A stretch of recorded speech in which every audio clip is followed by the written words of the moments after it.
चलिए दोस्तों बात करते हैं एक और नए क्वेश्चन के बारे में। इस क्वेश्चन में एग्जामिनर ने कहा केंद्र P वाले एक वृत्त के व्यास AB के छोर पर दो स्पर्श रेखाएं खींची गई है। यदि बिंदु C पर वृत्त की एक स्पर्श रेखा अन्य दो स्पर्श रेखाओं को Q और R पर प्रतिच्छेद करती है तो एंगल QPR का माप क्या है, ये एग्जामिनर मुझसे पूछ रहा है। तो चलिए आइए सॉल्व करते हैं। ये मेरे पास में क्या है, आपका एक सर्कल है, ठीक है। ये मेरे पास सर्कल है, यहां से मैं इसको यहां तक मीट करूंगा, ये मेरे पास में A और B एक डायमीटर आ जाएगा यानी व्यास आ जाएगा, ठीक है। फिर एग्जामिनर ने कहा AB छोर पर दो स्पर्श रेखाएं खींची गई है, खींची गई है। यदि C पर वृत्त की एक स्पर्श रेखा अन्य दो स्पर्श रेखाओं को Q और R पर कट करती है,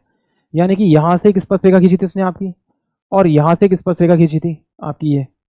और यहां से एक स्पर्श रेखा खींची थी, ये यहाँ C पर टच करती है, और ये आपका दे रखा है, आपका ये Q दे रखा है और ये R दे रखा है, ठीक है। तो एग्जामिनर पूछ रहा है कि एंगल QPR क्या होगा, QPR यानी कि QPR यानी कि इसको इससे मिला देंगे, इसको इससे मिला देंगे। तो एग्जामिनर पूछ रहा है ये वाला एंगल क्या होगा, तो ये वाला एंगल जो होगा मेरा वो क्या होगा, 90 डिग्री होगा, यानी कि ऑप्शन सी ही इस क्वेश्चन के लिए करेक्ट होगा। देखिए करते ट्राई, इसको अगर मैं यहाँ पे परपेंडिकुलर डाल दूं, मान लीजिए डाल दूं सेंटर से, तो ये 90 डिग्री पे जाएगा, इसको दो बराबर पार्ट में जोड़ेगा, क्योंकि टेंजेंट टेंजेंट में 90 डिग्री कौन बनाती है, ठीक है। अब जरा देखिए,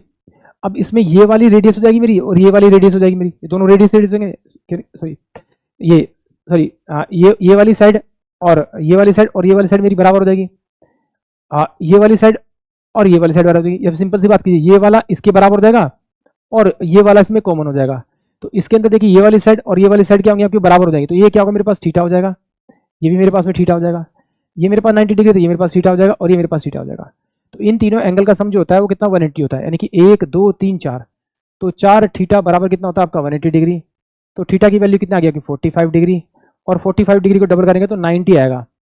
यानी कि ऑप्शन जो मेरे पास में आएगा वो आपका सी आएगा। एक बार और समझते हैं कि अगर किसी को नहीं समझ में आया सर ये बराबर क्यों कर दिया आपने, जल्दबाजी में कर दिया, बराबर बता दीजिए। सिंपल सी बात समझिए, एक सर्कल है, एक सर्कल के ऊपर अगर दो टेंजेंट डाल जाते हैं तो ये वाली लेंथ इस वाली लेंथ के बराबर होती है, तो ऐसा समझिए ये वाली जो लेंथ होगी वो इस वाले के बराबर होगी,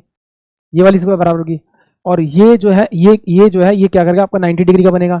और ये 90 डिग्री का है, तो ये 90 डिग्री का, ये 90 का, यानी कि आमने सामने की साइड बराबर बराबर होंगे, तो इसका मतलब ये वाली साइड इस वाली साइड के बराबर ही तो होगी, और जब बराबर होगी तो इन दोनों का सम कितना होगा आपका